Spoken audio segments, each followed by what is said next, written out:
The central issue in any discussion about corporal punishment is obviously children's rights to the same protection from violence that all the rest of us enjoy.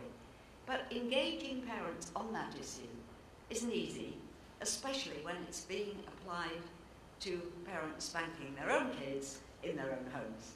There are many parents all over the world who are against institutional corporal punishment by teachers at school, for instance, because they feel that they themselves should be in control of any physical punishment that's meted out to their child. But while that means that they resent anyone else hitting them, it also often means that they resent anyone else telling them that they should not do it themselves. I think if we want to engage parents currently bringing up children, we have to leave the rights issue as the background. I'm not saying we leave it out, I'm saying we don't always make it the current focus of discussion. Because what we need to do is to concentrate on parents' daily concerns, on what positive discipline is, on why it works better than negative or punitive discipline, on what it might mean to them. In the very brief time available, I'm going to jump through that vital, all-important first year to the time when concerns about discipline often begin. And this is the moment. On his feet, clad in a very small pair of jeans, and looking out with what can only be described as a cheeky expression, a baby may suddenly seem very much more grown up and a great deal less biddable than he did only a month or so ago.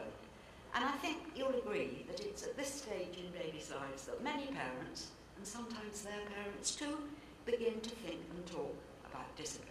Not about discipline as teaching, but about discipline as control, and all too often, of course, discipline as punishment. Well, never mind, it's too early. People say things like, it's never too soon for discipline, start zooming to go on, don't let your baby rule the roost, you'll spoil him, you'll make a rod for your own back. But a just mobile, almost talking baby is only just beginning to understand some of the things parents want him or her to do or not to do. And she's still nowhere near having any understanding of why.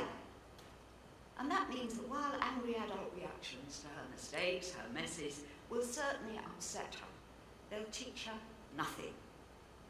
The anger seems to her to gather out of a clear sky, an act of God, a thunderbolt. The way any of us might feel if the beloved family dog of years suddenly got up and bit us. Now, I think the trick is to try and help parents look at life from the child's point of view as well as the adults, and to laugh gently when small irritations get out of proportion. Parents who can do that will probably be able to welcome signs that a baby is growing up, even when they don't actually particularly like the new behaviour. When you're 10 or even 20 months old, it's not naughty, but very clever to be able to spit on purpose.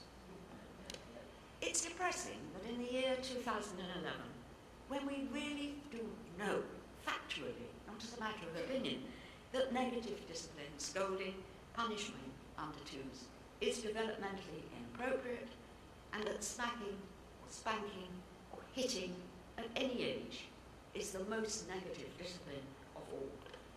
Research finds that many babies of mobile babies or young toddlers issue prohibitions, stop that, don't touch, every 9 minutes on average. Every 9 minutes. And that 75%, wherever samples have been taken, still spank babies and children under 2. The real meaning of discipline, of course, is teaching children how to behave, and that means how they should behave in their particular family, community, and society. It isn't something done to children, but with children and for them as well. A baby may not like being prevented from touching something hot, but he'd like getting burned even less, wouldn't he? And wouldn't it be unkind not to help a 3-year-old discover that other children are more likely to let her play if she asks and shares rather than pushes and grabs? But many people do get confused between discipline and punishment. And that's unfortunate because actually has no part in the only kind of discipline that's really worthwhile, which of course we all know is self-discipline. The outside kind of discipline that tells a child what to do, makes sure they do as they're told, punishes them when they disobey, may help a teacher keep a class of 8-year-olds in line. But he can't keep them in line when she leaves the room for something. Good discipline is a lot less about doing what you're told than about understanding what you're told, and much less about being forced to do it than about wanting to. Of course, it's convenient and trouble-sensing if children do obey the thousands and one do's and don'ts that adults give them. But in the long run, it matters much more that they understand the whys. And the whys are the handful of important principles, perhaps about kindness and honesty and so forth, that those instructions come from. It's those few but vital principles that children gradually take inside themselves as their own understanding of right and wrong. Those principles that hopefully one day they will use as part of what we call conscience, to tell themselves what they should and shouldn't do. Negative discipline focuses on bad behaviour, decides what it is, expects it, watches out for it, punishes children for it, and hopes that will motivate them not to do it anymore. Physical punishments, like smacking, are the most negative of all, and much worse than useless. Being hit and humiliated can't teach children to behave. They make children much too angry to be sorry for what they've done, and they don't tell children what they should have done instead, and they don't show children how they can put things right. And they can be dangerous too, because they don't teach children. They easily escalate. We heard yesterday some figures about just how quickly most 2-year-olds will go back to repeat the action for which they got spanked.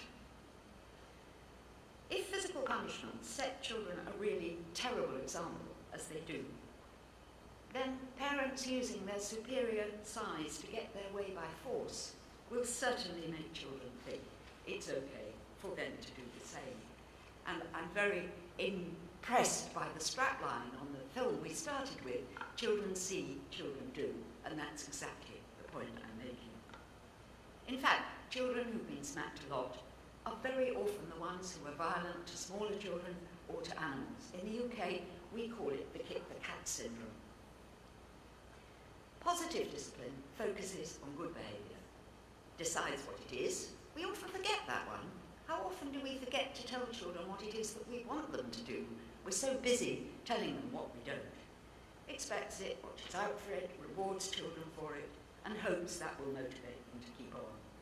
And it usually does, because positive discipline takes account of children's as well as adults' feelings, encouraging them to take as much responsibility for their own behaviour as they're able, allowing them to share decisions about discipline as they get older.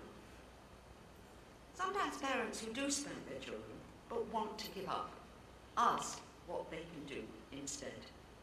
But the alternative to spanking isn't a different kind of punishment. It's a completely different set of attitudes. In fact, positive parents often find that they don't need formal punishments, the kind that are meant to make children pay for what they've done, like no TV because you were cheeky, at all. If their children get punished, it's by the result, genuinely the result, not set up by the adults, of their own actions. And one of the major ways that that works is that what they've done makes parents cross, makes them fed up, and therefore they're not as willing to play or as willing to do what they were doing before. In other words, behaving badly makes your parents less nice to you very often, and that's a punishment in itself. Such children get rewarded by the results of their own actions as well, often by pleasing parents and putting them in a good mood. A reward tells a child, I love you, I approve of you. Practical rewards like sweets or money or extra TV time can convey those messages, but so can smiles and hugs and praise and thanks. And that kind of reward is the positive way to go. In fact, the real alternative to punishing children who do wrong so that they feel bad is rewarding children who do right so that they feel good. In fact, a good rule of thumb that I'd like to see the media putting out for us is, if you want children to be good, make them feel good. The central point I want to make, and I'm near the end, is that if small children could have their way, they'd mostly have their parents' attention all the time and all to themselves. The more attention is rationed, the more they want it, and the less they care what kind of attention it is. Try to ignore a toddler who wants you to pick him up and he'll start whinging to attract your attention, even if you scold him for it. He'd rather be scolded than ignored. That makes parents' attention the most powerful tool in positive discipline. This is the point I think we should be making to every parent we're working with, because it's a positive thing for parents to understand how much they themselves matter to this bullshit child. But it's not often used positively, this attention business. If children want our attention, it stands to reason that getting it is a reward and being ignored is a punishment, okay? Logically, that means that children should get more attention when they behave well and less when they behave badly. Do they? In my experience, a lot of busy adults operate on a sort of let sleeping or peaceful children lie. Ignore them when they're no trouble and pay attention only when they're being tiresome or they're in danger. Used in that way, attention rewards children for being a pain instead of rewarding them for being a pleasure, and often leaves children who are being good wondering what they have to do to get their share. I think one sees this a lot in classrooms where too many small children have too little adult attention.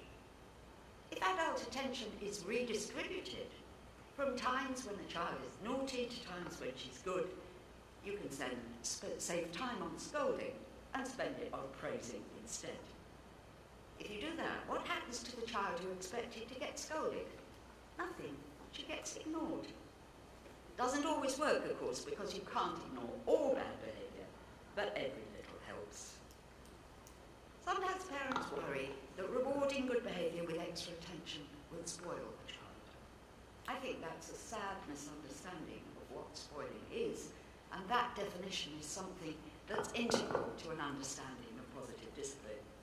Spoiling isn't about willingly giving children attention or even indulgence and fun.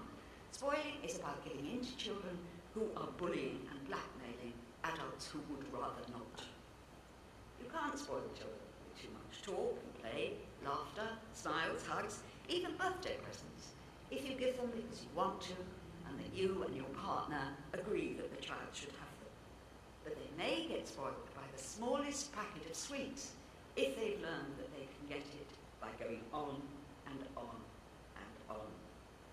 In other words, children don't get spoiled if parents have the courage of their convictions and can calmly set limits and use that word, no. Positive discipline from infancy starts children on the journey to self-discipline. While parents keep children safe and protect others from them, they're teaching them to keep themselves safe and to care for other people. While they control children's behaviour, they're helping them to control themselves. And while they explain the big moral issues and principles, like honesty, justice, respect for others, they'll vary from person to person, but we all have them, that are the underlying reasons for the family's everyday discipline, they're offering up their own values to their children so that they can take them in, test them out in adolescence, reject some maybe, and make the rest part of their own value system in adulthood.